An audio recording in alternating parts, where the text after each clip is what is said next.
আসসালামু আলাইকুম প্রিয় দর্শক, কি হয়ে গেল? বাংলাদেশ বুলেটিন নিউজ পত্রিকাতে দেখলাম যে তারা নিউজ করেছে সত্যি ওবায়দুল কাদের অর্থাৎ সাবেক সেতুমন্ত্রী ওবায়দুল কাদের মারা গেছে। আওয়ামী লীগের সাধারণ সম্পাদক ওবায়দুল কাদের মারা গেছে। সাম্প্রতিক এমন একটি দাবিতে একটি ভিডিও ইন্টারনেটে প্রচার করা হচ্ছে। সাম্প্রতিক সময়ে টিকটকে প্রচারিত ওবায়দুল কাদের মারা গেছে শীর্ষক ভিডিওতে দাবি করা হয়েছে বঙ্গবন্ধু শেখ মুজিবুর রহমান মেডিকেলে ভর্তির পর চিকিৎসাধীন অবস্থায় ওবায়দুল কাদের মারা গেছে। এই ভিডিও ফুটেজটি প্রায় 8 লাখ বার মানুষ দেখেছেন। তবে 2021 সালের 14 ডিসেম্বর বেসরকারি টেলিভিশন চ্যানেলে সময় টিভি এর ইউটিউব চ্যানেলে দুপুরের সময় TV bulletin 2 PM latest Bangladeshi news শীর্ষক শিরোনামে প্রকাশিত একটি ভিডিও খুঁজে পাওয়া যায়। উক্ত প্রতিবেদনের এক অংশের সঙ্গে আলোচিত ভিডিওটির মিল খুঁজে পাওয়া যায়।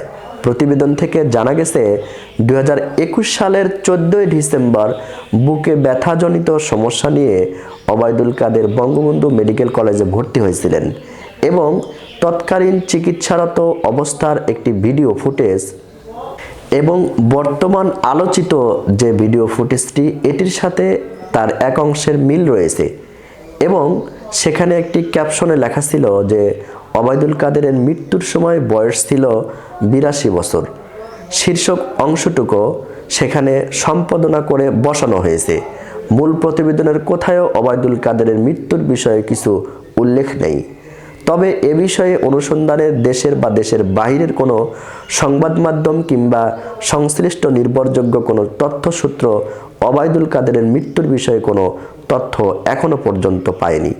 তবে প্রিয় দর্শক, একটি বিষয় আমাদেরকে ভাবিয়ে তোলে যে 5 আগস্টের পর শেখ হাসিনা দেশ থেকে পালিয়ে যেতে বাধ্য হলো এবং আওয়ামী লীগের অনেক নেতাকর্মী দেশ থেকে পালিয়ে গেছে এবং অনেক নেতাকর্মী পালিয়ে যেতে ধরা পড়েছে এবং বেশ কিছু নেতাকর্মী মামলার কারণে, হত্যা মামলার কারণে রিমান্ডে জেলে রয়েছে। এখন বাংলাদেশের আরও যে আওয়ামী লীগের নেতাকর্মী ছিলেন অনেকে কিন্তু আত্মগোপনে রয়েছে বাংলাদেশেই। তবে আওয়ামী লীগের যে কর্ণধার ওবায়দুল কাদের, এই ওবায়দুল কাদের যে আওয়ামী লীগের এত বড় একজন নেতা ছিলেন, সেই ওবায়দুল কাদের কি পালিয়ে গেছেন নাকি দেশেই কোনো জায়গায় আত্মগোপনে রয়েছেন নাকি কোথায় রয়েছেন নাকি মির্জা ফখরুলের বাসায় রয়েছেন, এটা কিন্তু এখনো নির্ভরযোগ্য কোনো তথ্যসূত্র এটা বের করতে পারেনি যে এই ওবায়দুল কাদের কোথায় রয়েছেন।